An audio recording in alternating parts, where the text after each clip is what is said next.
Hello everyone, magandang araw po sa inyong lahat. So ito po ay isang board ng inverter. Ito ay common na ginagamit sa mga LCD TV. Pero hindi ito ang ating pag-uusapan. Kung hindi yung mga components na yan. Sa ngayon kasi common na ang mga components na yan na makikita natin, especially in LED TV o ito yung tinatawag nating SMD components. So yung mga SMD components na yan, kaya siya tinawag na SMD, no? Ay yung tinatawag nating surface mount device. Kasi yung pagkakalagay niya ay nasa surface na. Unlike before, na yung ating mga circuit board ay nakahinang dito sa likod. No? Dito inihihinang sa likod. But today's, yung mga modern na printed circuit board ay ginagamitan na ng SMD. At yan ang pag-uusapan natin. Kukuha lang muna tayo ng isang topic dito ay yung tinatawag nating resistor. Okay? Alin ba dito ang mga resistor na sinasabi? No? Sa example na ito ay pag-uusapan natin yung tinatawag nating resistor code o SMD resistor code. Ito yung mga ilang halimbawa ng mga resistors. Let's say ito. Yan, yung may mga numbers na yan. Yan yung tinatawag nating mga SMD resistors. At bawat resistors na yan ay mayroong kanya-kanyang codes. Doon sa codes na yun, doon natin malalaman yung equivalent resistance value ng mga SMD resistors na ito. Okay po, malinaw. So, gusto kong i-focus kayo sa resistor lamang. No? Yung ibang mga SMD component like capacitors, MOSFET, transistors, etc. ay hindi mo natin pag-uusapan kundi ang resistors, SMD. Okay po, para hindi tayo magkakaroon ng problema o kaguluhan o mag-rumble ang ating mga isipan regarding sa mga SMD. But today's video is focus po tayo sa SMD resistor. Ano po ba yung SMD? Okay po?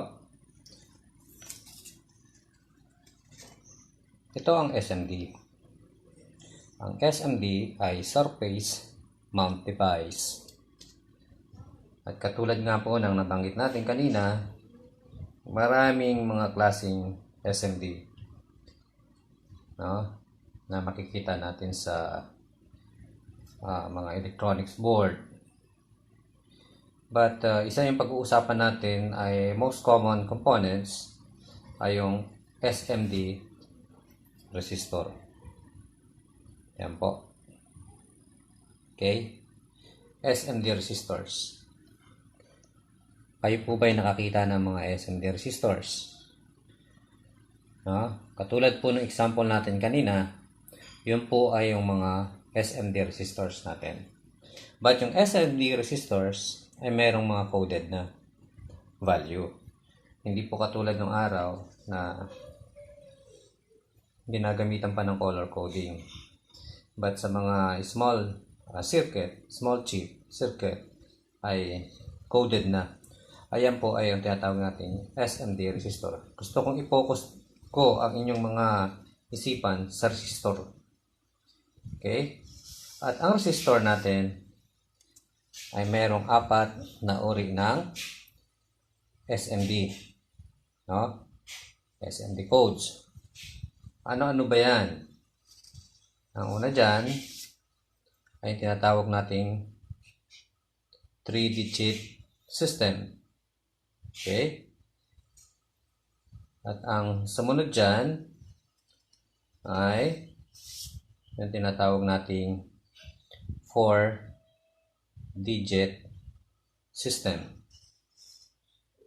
At yung pangatlo ay yung tinatawag nating numbers and letter system. At yung panghuli, ito po ay yung tinatawag nating EIA 96 system. Okay po. Ngayon, gusto kong i-focus muna ang inyong isipan dito sa unang bahagi natin. Yung 3-digit system. Okay? So, itabi muna natin ito at pag-usapan natin ang 3-digit system ng SMD. Ng resistor. Okay? Ito yung example ng ating 3-digit. Yan. Meron tayong 3 0-0. At ang sumunod natin, meron tayong 100. At yung pangatlo, 472. Okay? Pag-usapan natin yan. Paano ba natin malalaman yung value ng resistor na yan kung mayroon siyang iba't ibang numbers and code? Kasi wala tayong makikitang color coding dyan. No? Yan ay code. Pag-usapan natin itong number 1. 3 0. Okay? Meron 3 0 at meron tayong mga equivalent value dyan. Okay, yung unang dalawang ito, yung 0 at saka 0 na yan, yan yung tinatawag nating first and second significant value. No? First and second, ito yung first, ito yung second significant value. At yung pangatlo, yan yung tinatawag nating multiply factors o yung multipliers. Malinaw po yan, ano?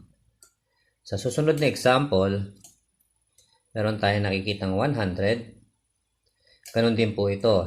Yung first number at saka yung second number, yan yung first and second significant factor natin. At yung third, yan po yung ating multiply factor o yung multipliers. Ganun din dito.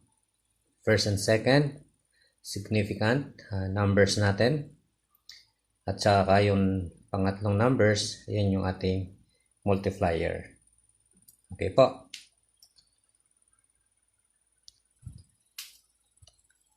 Okay, isang tabi muna natin ito. Yan. Tsaka ito, isang tabi din muna natin.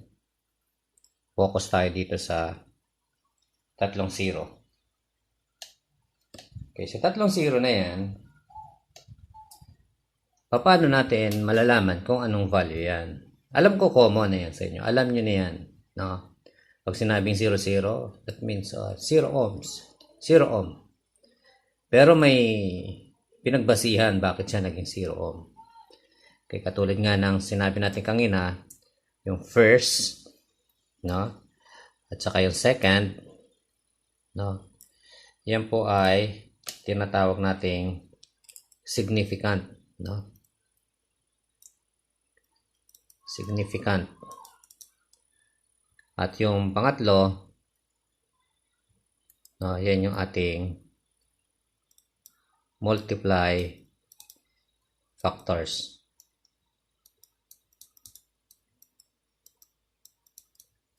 Yan, yung ating multiply factors. So, ganito po lang i-compute yan. Kung first and significant, yung first and second significant, susulat nyo ng 0. Kokopihin nyo rin yung pangalawa, 0. Tapos, i-multiply yan sa 10 raised the power of 0. Kuha nyo po. Ang sagot niyan ay equals 0. So, ito ay 0 ohms. I hope na malinaw po yan, ano?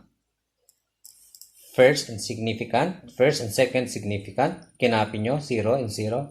I-multiply natin yun sa times 10 raised the power of 0 is equal to 0 ohms. Another example, kukunin nyo yung first and second significant, 1, yung second, 0, times yung multiplier natin times 10 raised the power of 0. So ang sagot diyan ilan? 10 ohms. Okay po. 10 times 10 raised the power of 0 is equal to 10. Malinaw po sana yan, ano? At yung pangatlo, 472, no? Ganon din po yung procedure natin. Kokopihin nyo yung first and second, 47. I-multiply ninyo yan sa 10 raised the power of 2. Ayan po. At ang magiging sagot niyan, no? Pag minultiply natin tong 47 times 10 raised the power of 2 is equal to 4,700 ohms. Yan po ang magiging sagot natin. Yan po ang equivalent value ng 472 na resistors. Sana po malinaw yan, ano? Kung nagbago itong number dito sa multiplier, ay magbabago din ang inyong multiplier. Kung ito ay naging 3, no? So, times 10 raised the power of 3. Okay po. Pero, meron po tayong isang mas simpleng paraan kung paano natin kukunin yan. Ito.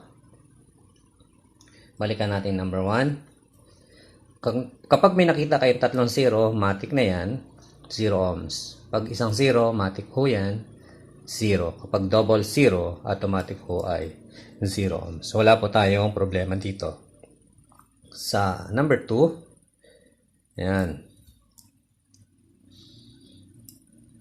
Pag nakakita kayo ng 100 at ang multiplier ay 0, that means, multiply mo lang sa 0 yan. No? Automatic yan, magiging 10 ohms lang ito. So, mas madali pong computein, ano? Hindi nyo babasahing 100 ohms.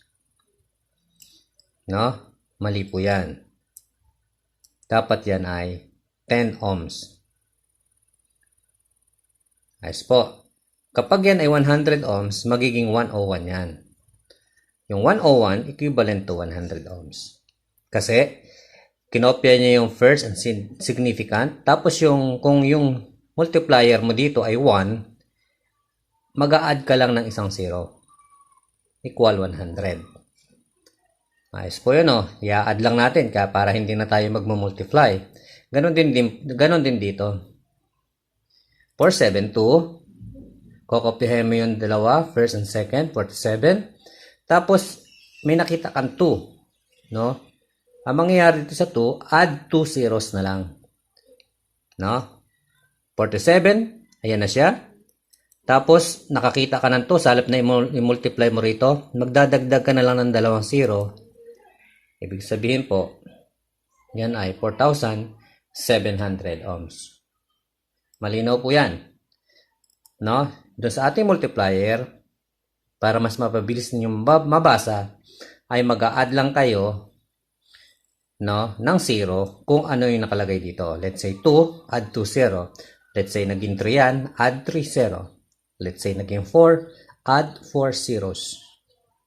Okay po? Sana po malinaw yan.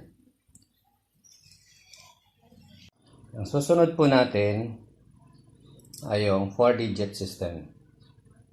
Okay. Ito naman po yung example ng ating 4-digit system. So, meron tayong dalawa lang na i-prepare. No? So, isang 0402 at saka isang 1206. Sa example number 1 po, dito po muna tayo. Meron tayong nakikitang number dyan na 0402. No? So, kokopihan natin yung tatlong digit kasi yan magiging first, second, and third. Yan yung ating mga significant value. At yung pang fourth, yan po yung ating multiplier. Okay, ganito po yan. 0, 4, 0. Sabi ko nga kanina, times 10 raised the power of 2. No? So, equals magiging 0, 4, 0, 0. No? So, i-cross out natin tong isa. Siya ay magiging 4,000 ohms or 4 kilo ohms. Malinaw po, no? Kung ganitong procedure. Ngayon, kung ito sa isang procedure na ginawa natin, mag-a-add 2 0 ka lang. 040 plus 2 zeros. Yan po ang magiging sagot niya. Ikaka-cross out nyo lang yung isang 0 sa unahan. Yan po ay magiging 4,000 ohms or equivalent na 4 kilo ohms. Sana po malinaw yan. At ang susunod na 4-digit system ay may value na 1206. So, kung meron tayong 1206, kokopihin nyo yung 1, 2, and 0. No? Kung gusto nyo i-multiply sa 10 times 10 raised to the power of 6, pwede rin po. Or magdadagdag ka lang ng 6 na 0. No? Let's say, dagdag tayo ng 6 na 0. 1, 2, 3, 4, 5, 6. Okay po. Comma. Comma. No, lagyan natin ng comma dyan. So, meron ka ng ilan? 120 mega ohms. Yan po ang magiging sagot ninyo. Yung 1206 ay equivalent, no, ng 120 mega ohms resistance. Ayos po, no? Sana po malinaw yan. At yung ating pong pangatlo, yung number and letter system, ay ito po ang example. No? Combination po yan ng number at saka ng letters. No? May makikita kayo sa mga board na ganyan. Halimbawa, example natin, R010. That means yung R, yun yung ating magiging decimal. Ano po? Sana po malinaw. Kung R010 yan, yung R, lagyan mo kagad ng tuldok. No? 0, 1, 0. Equals to 0.010 ohms ang ating value. No? Yung R natin is nag-represent yan as resistance decimal. Kung saan po nakalagay ang R na yan, gagawin lang po natin siyang decimal point. Example number 2, yan. Meron tayong 10R0. Kung nakita kayo ng 10R0, alam niyo na po ang sagot dyan. No? Ito po ang magiging sagot dyan. 10, decimal, and 0. So, meron tayong sagot na 10.0 ohms. Malinaw po yan, ano? Palagay ko hindi po tayo nagkakaproblema dyan. Ito po. Meron tayong 8R20. So, kung 8R20, yung R, gagawin lang nating decimal yan, magiging 8.20 ohms. Ayan po ang magiging sagot niyan. 8.20 ohms sa letters and numbers. Okay. So, sa EIA naman, meron din tong combination ng letters and number, pero hindi po ito kahalintulad ng pangatlo natin. Sa EIA 96 system, ito po ay ginagamitan natin ng table. Titingnan natin ng table. So, kailangan natin ng table para makompute natin yung equivalent value. Or, gagamit tayo ng SMD resistor calculator. Okay? So, ida-download po yan. Punta lang po kayo sa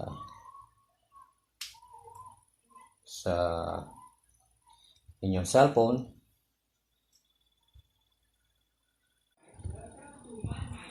So, ito po yung example ng ating EIA 96 system. No? Meron tayo 7070. Combination din niya ng numbers and letters. Pero magkaiba po yung procedure. No? Ito po ay ginagamitan ng table. Pwede kayo mag-print ng table or yung sinabi ko nga kanina, mag-download lang kayo ng apps na calculator, no? SMD resistor calculators. Download nyo po yon para mas madali nyo pong malaman yung equivalent resistance ng 7070. Another example is 92Z. No? Ilan ba yung value ng ohms ng 92Z? Okay? So, i-apply po natin yan sa calculator. Ito po, meron na po tayong na-download, yung SMD64R resistor calculator. Kiklik lang po ninyo yan, yung SMD na yan. Ayan na po siya. Tapos, i-open lang natin tong calculator. Ayan, lalabas na po yung kanyang mga keypad o number pad niyan. At pwede nyo na i-type yung example natin kanina na 77D. Ayan na po yung 77D. Tapos pipindutin nyo lang equals. Ang sagot niyan ay 619 kilo ohms. Positive 1%. Dali lang po, di ba? Okay, yung isang example natin kanina, yung pangalawa, ay 92Z equals, yan po ang sagot niya, 0.887 ohms.